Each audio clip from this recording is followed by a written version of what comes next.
Ayan. Papakain na naman ako sa mga doggy.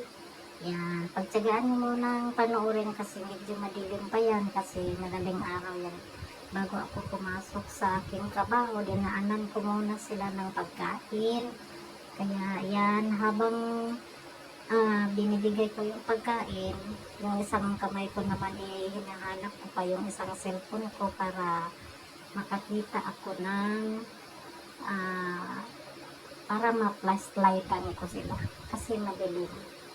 Yan. Kasi minsan lang kasi ako makapaghatid pero araw-araw yan hinahatiran namin. Yung asawa ko lang ang nagbibigay kasi diretso na ako sa trabaho ko. Sa ngayon dahil araw ng Sabado, pwede namang malate ako ng konti kasi walang pasok. Kaya ayan, yan, madilim pa yan. Kasi hinahanap ko pa yung aking kasi yung cellphone ko, pag isinabay ko yung flashlight, ayaw mag video, kaya ayan, nakita ko na yung aking keypad na cellphone, kaya ayan, na-flashlightan ko na. Yan, kumakain sila.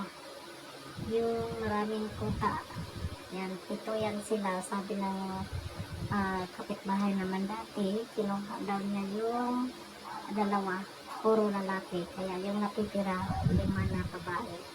Hindi naman kasi ako pwede magdala dito sa tinutuloyan namin sa amo ng asawa ko kasi bawal sa kanila yung aso, kasi yung matanda na amo ng asawa ko mangangati, kaya hindi ako pwede magdala. Yan ang nanay ng mga tuta. Yan, nakikita na sila kasi nakapag-flashlight na ako. Yan, araw-araw talaga namin yan binibigyan. Hindi lang ako makabidyo-video kasi nga yung asawa ko lang ang maghahatid. Yan, ihahatid muna ako sa aking trabaho kasi ang pasok ko ay alas 5 ng umaga, maagang maaga, kaya ihatid na muna niya ako. Pagbalik na niya galing maghatid sa akin, sa kanaidaan yung pagkain na dala namin. Minsan 1 kilo, minsan halos 2 kilo. Kaya ayan, yung iba nawawala na. Saan na kaya yung mga ibang aso? Nawawala na yung iba. Ayan. Yung tota, mataba yan. Kahit 1 beses lang yan nakakain, pero araw-araw. Yan, malaki na yung isa. Kaya magpahawak sa akin. Yan, pinadala yan doon sa tinitirahan namin. Pero mahirapan ako kasi ayaw magpahipo. Ewan ko yung aso na yan. Ako naman sana nagpapakain araw-araw. Pero yung hindi pa kami umalis, pero ayaw talaga hawak. Yan. Madilim pa kasi madaling araw pa nga. Yan. Kaya ayos ngayon, babalikan ko sila kasi sarado pa yung papasukan ko, kaya babalikan ko sila. Pupuntahan ko sila doon sa pinagpakainan namin kanina, baka medyo maliwanag na doon. Kasi naman, alam niyo naman yung aking cellphone murahin. Hindi naman Apple kasi yung cellphone ko. Nagtsatsaga lang ako sa Oppo.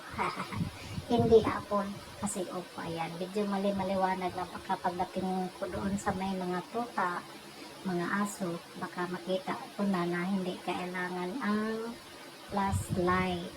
Kaya balikan ko muna, tapos pagkatapos doon, babidyohan ko lang sila ng maliwanag, saka na ako babalik. Kasi tulog pa yung mga tao doon kasi Sabado pa naman ngayon, walang aso, kaya kasi pagpasok ko doon ang ingay kasi ng aso nila, kaya hindi na muna ako pumasok, hindi muna ako tumuloy. Binalikan ko yung mga tuta. Ayan, medyo maliwanag na. Nagpasakit ako palagi pag ako'y nag-video kasi madaling araw kasi maalis doon sa aming tinutuluyan, sa aming tinutulugan, kaya kailangan naka-jacket. Minsan naka-double pa ako ng jacket kasi sobrang lamig, lalo na pag nagmotor. Yan, medyo maliwanag na. Kapagdating ko doon sa mga aso ay makikita ko na. Pinalitan ko talaga sila para naman meron akong maayos na video na makikita sila. Yan. Para naman kita niyo ulit ang aking mga Australian dog. Ayan. Kung pwede palang dadalhin ko. Hindi na kami pumupunta doon sa ibabaw pag nagkain kasi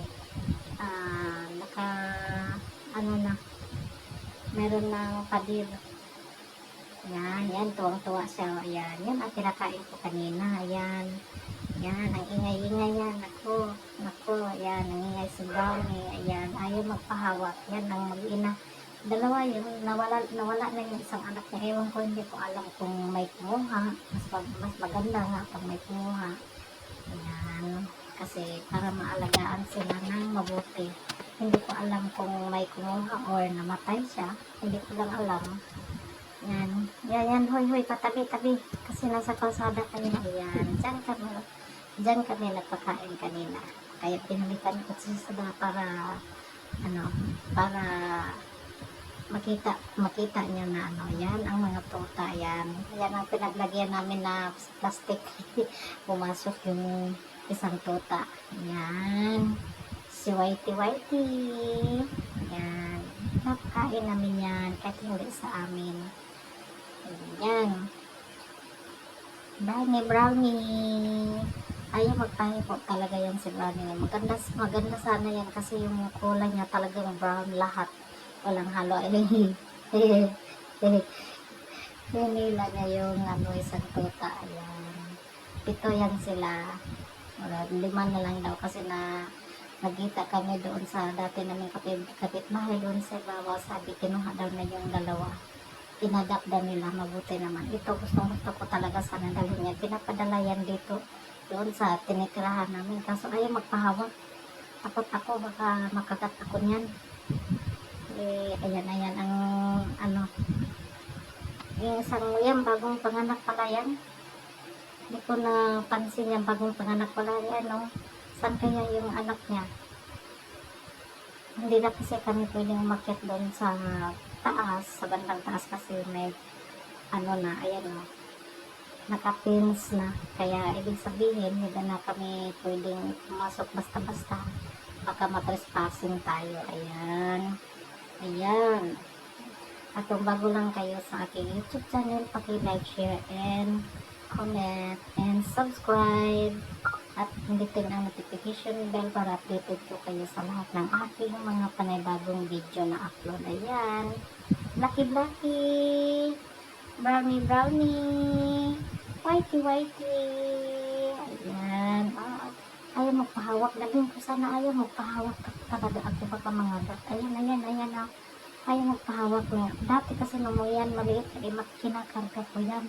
Kaso hindi na ako nagpapakain sa araw-araw kasi nga inuuna ko yung trabaho ko, tapos yung asawa ko na lang ang maghahatid dyan. Ayan. Bye-bye na. Bye.